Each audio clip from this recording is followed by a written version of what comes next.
Hello guys, ndabaramukije mwese mukomeza kubana nacu ku bikorwa byacu dukomeza kubereka utuntu tw'ubwenge.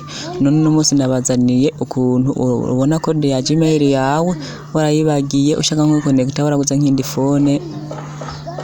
Rero nakabazaniye kazi ukaba uri mushasha kuri no channel, ndagusaba ko wofyonda subscribe, like, hama ugaparitaje n'abantu 10 iyi video yamba yakuryoheye ugaduha na like, ukandika na commentaire ikibazo wowe ufise kubera dufashanye muri byose.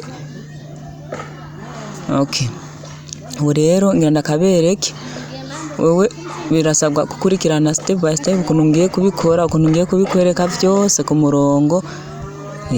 Uraja muri parametre yawe ugafyondako, urangije ukacuza hano hantu handitse Google Service. Ngaha kuri Google Service Preference inge ndabereke ngaha aha nyene ukaca uhafyondako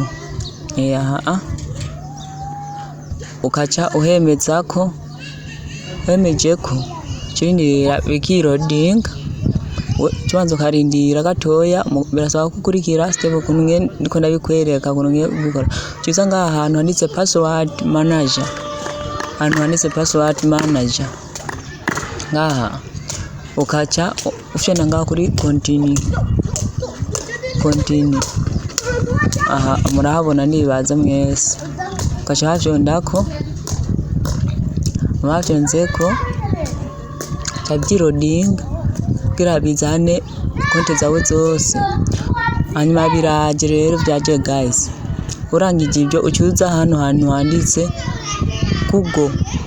Google, hano handitse Google niyo ucyuza ukaraba ingenda Google.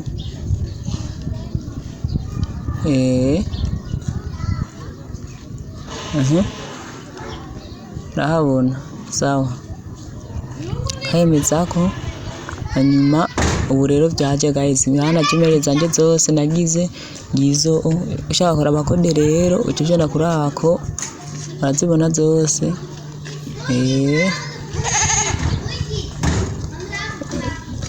Ushaka kuziraba zose ucujana kuri kano kantu kakajisho. Ushaka kuraba kode ukaje ugafyonda, akabibika no gufyonda subscribe no guparitaja no kuduha like.